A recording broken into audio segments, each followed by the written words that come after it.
actually giving away an Usyk signed glove. Jump onto the Boxing King Media Instagram page. You'll see a post with the thumbnail of Johnny Nelson and Dominic Ingle pinned to the top. Just click on that post, the instructions on how to get yourself in the draw are on there. There's only about 100 people in the draw at the minute, so you got a good chance of winning.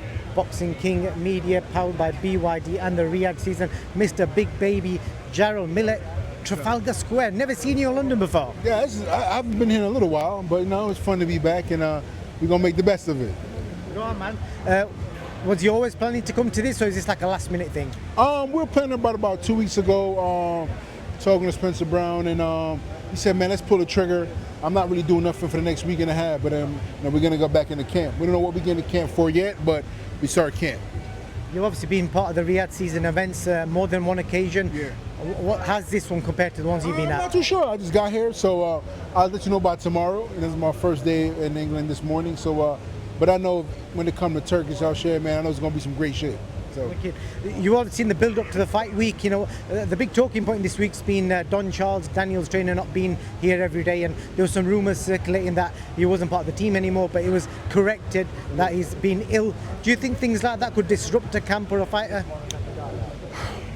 I don't think every fighter will, but maybe it might distract Daniel a little bit because he's very family orientated, and his camp is very neatly tight. So maybe it will, maybe it won't. But I heard Don is doing well. I heard he's feeling a lot better. So I wish him nothing but luck, and I hope Daniel pulls it off.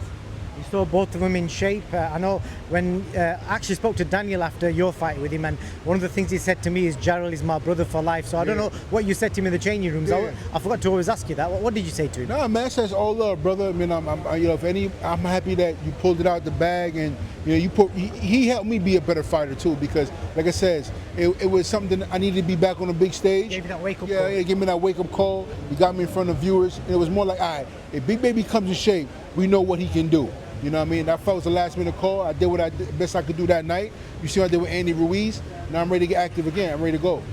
When you spoke to him backstage, like I said, when I spoke to him, he was quite emotional about it. The way he just said, Jarrell's my brother for life now. So, what did you actually say to him? No, I said, man, it's nothing but love, man. I'm proud of you. You're not a fucking shrimp anymore. You're a grown man, and just keep it up. Don't let nobody punk you, man. No, don't go in that ring, don't back down, man. And I'm proud of him. You know what I mean? That's what he did. That's what it is, man. Warriors do that, man. Like I said, you can talk shit about each other all day, and I can respect it because you're a fighter. You're doing what I do. You know what I'm trying to say? But when you come out at the end of the day, that's how it's love. And I can't be your friend till I punch you in the face. Till you rock me once, I respect you now. You know what I mean? That's what it's all about, love and respect. Filip Hrgović said to him, "You've got big biceps but small balls." He proved him wrong. I said, Daniel has graduated since my fight. You know what I'm trying to say? He might start off a little slow, but he's finishing off pretty fast. So you gotta give the boy credit, man. What happens at Saturday night? You saw the weigh-in, both looking in mad shape. Yeah.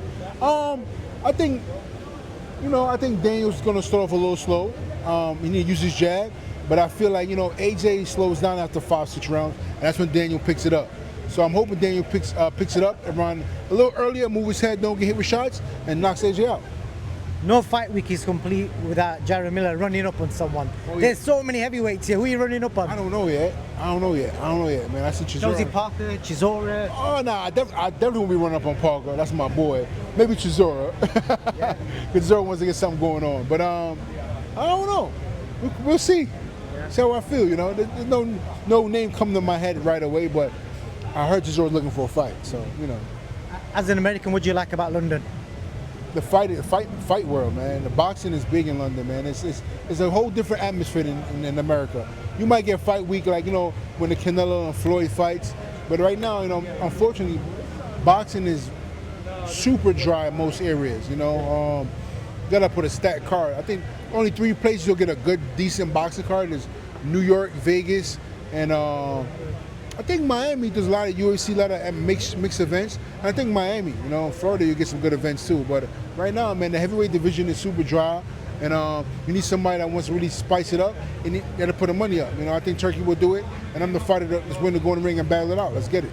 We saw you in brilliant shape. Have you maintained that since the last fight? Oh yeah, I only put on about 15 pounds and been hitting the weights. A lot of weights lately. Just want to tighten everything up. But I feel great. You know, with an 8-week to 10-week camp, I'm ready to fight anybody.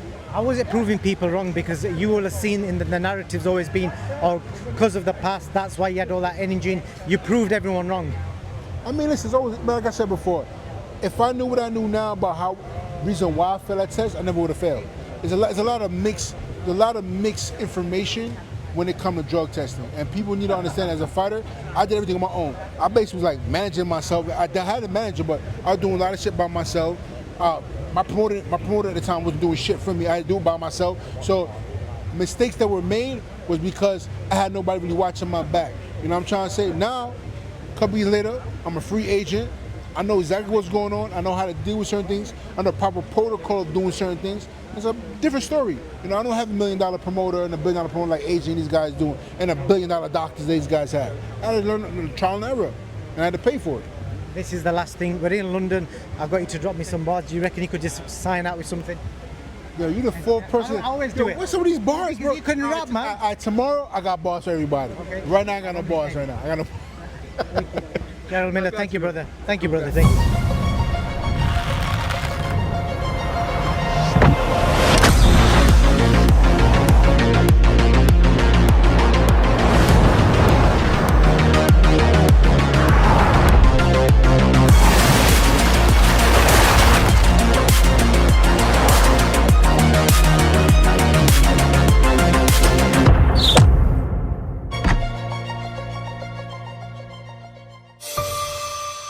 We're actually giving away an Usyk signed glove. Jump onto the Boxing King Media Instagram page. You'll see a post with the thumbnail of Johnny Nelson and Dominic Ingle pinned to the top. Just click on that post, the instructions on how to get yourself in the draw on there. There's only about 100 people in the draw at the minute, so you got a good chance of winning.